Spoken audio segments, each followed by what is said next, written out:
بسم اللہ الرحمن الرحیم۔ السلام علیکم ورحمۃ اللہ وبرکاتہ۔ میں ہوں فیضان امین اور آپ دیکھ رہے ہیں فیض ایٹ فیضی چینل۔ ہمارے چینل پر نئے آنے والوں کو خوش آمدید اور بہت ساری دعائیں۔ سلطان ملک شاہ سلجوقی اپنے دارالسلطنت نیشاپور میں مقیم تھا۔ اس نے اپنی سلطنت کے مختلف شہروں کے دورے کا پروگرام بنایا۔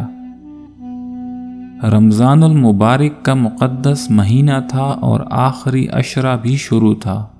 اس نے فیصلہ کیا کہ جیسے ہی رمضان ختم ہوگا وہ عید کے فوراً بعد دورے پر نکل جائیں گے۔ رمضان المبارک کی 29ویں شب تھی۔ اس نے اپنے وزراء کے ساتھ چاند دیکھنا شروع کیا۔ خوشامدی مصاحب موجود تھے۔ انہوں نے شور مچا دیا کہ حضور چاند نکل آیا ہے۔ سلطان نے گو خود چاند نہیں دیکھا اور نہ کسی اور ذمہ دار نے دیکھا، لیکن بادشاہ کی مرضی اور اس کا خیال معلوم کر کے سب نے اس کو رؤیت ہلال کا یقین دلا دیا اور حکم ہو گیا کہ کل عید ہے۔ امام الحرمین ابو المعالی جو مفتی اور رئیس القضاء تھے، ان کو خبر ہوئی تو انہوں نے منادی یعنی اعلان کرنے والے کو بلوایا اور کہا کہ اعلان کرو۔ ابو المعالی کہتا ہے کل تک ماہ رمضان ہے، جو میرے فتویٰ پر عمل کرنا چاہتا ہے اسے لازم ہے کہ وہ کل بھی روزہ رکھے۔ رئیس القضاء کی اس منادی کو لوگوں نے برے الفاظ میں سلطان تک پہنچایا، بلکہ یہاں تک کہا کہ ابو المعالی کے خیالات سلطنت کے بارے میں اچھے نہیں ہیں اور عوام ان کی معتقد ہے۔ اگر سلطان کے حکم کے مطابق کل عید نہ ہوئی تو بڑی توہین اور ذلت ہوگی۔ سلطان طبیعت کا برا نہیں تھا، اس لیے امام الحرمین کی منادی ناگوار گزرنے کے باوجود اس نے حکم دیا کہ ان کو عزت و احترام کے ساتھ میرے پاس لاؤ۔ فتنہ پرستوں نے پھر کہا کہ جو شخص سلطان کے حکم کی عزت نہ کرے وہ قابل احترام نہیں۔ سلطان نے کہا جب تک میں براہ راست ان سے گفتگو اور حقائق معلوم نہ کر لوں، ایسے رفیع القدر شخص کی عزت میں فرق نہیں آنا چاہیے۔ قاضی صاحب کو جب یہ پیغام پہنچا تو وہ جس لباس میں موجود تھے تو یہ سوچنے لگے کہ اگر میں درباری لباس پہنوں گا تو شاید دیر نہ ہو جائے اور وہاں حاسدین نہ جانے بادشاہ کے سامنے میرے بارے میں کیا کیا باتیں بنائیں گے۔ اس لیے جیسے کپڑے پہنے ہوئے تھے اسی طرح اٹھ کھڑے ہوئے۔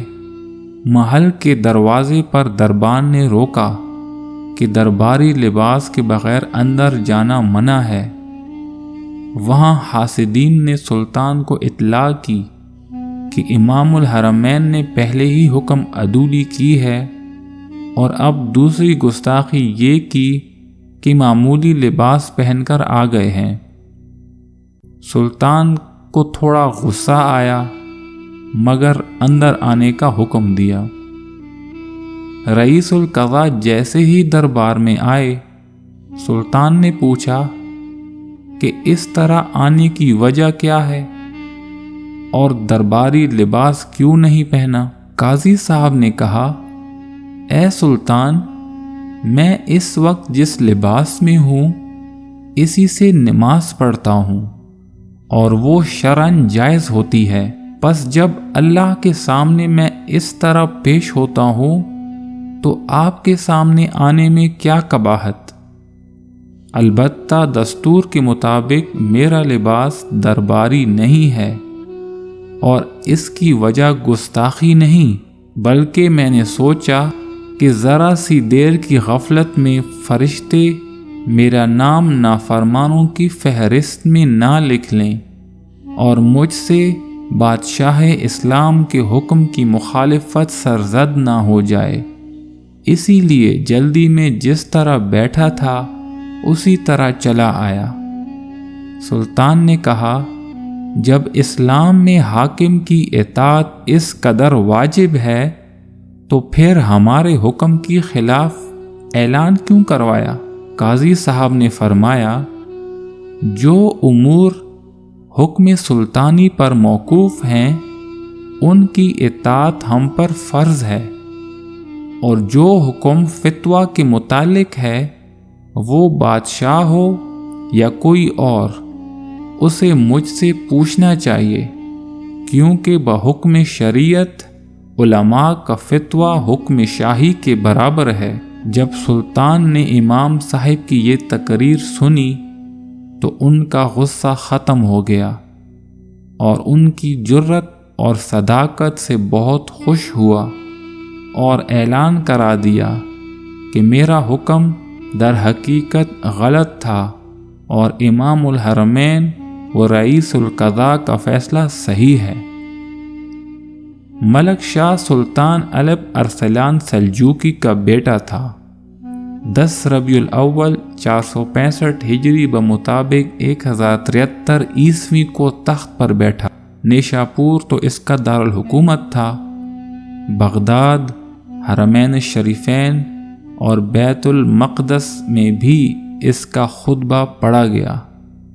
وہ 15 شوال 488 ہجری بمطابق 18 نومبر 1092 عیسوی کو بعمر 37 سال انتقال کر گئے۔ آج بھی اگر علماء کرام حق گوئی کو اپنا شعار بنا لیں تو حکمران ان کا احترام کرنے پر مجبور ہو جائیں گے، اور اسی طریقے پر عمل ہونے سے آسمان کے نیچے عدل و انصاف اور امن و امان قائم ہو سکتا ہے۔ امید ہے آج کی ویڈیو آپ لوگوں کو پسند آئی ہوگی۔ مزید ویڈیوز دیکھنے کے لیے میرے چینل کو سبسکرائب کریں تاکہ آپ کے ساتھ ہمارا تعلق بنا رہے۔ السلام علیکم ورحمۃ اللہ وبرکاتہ۔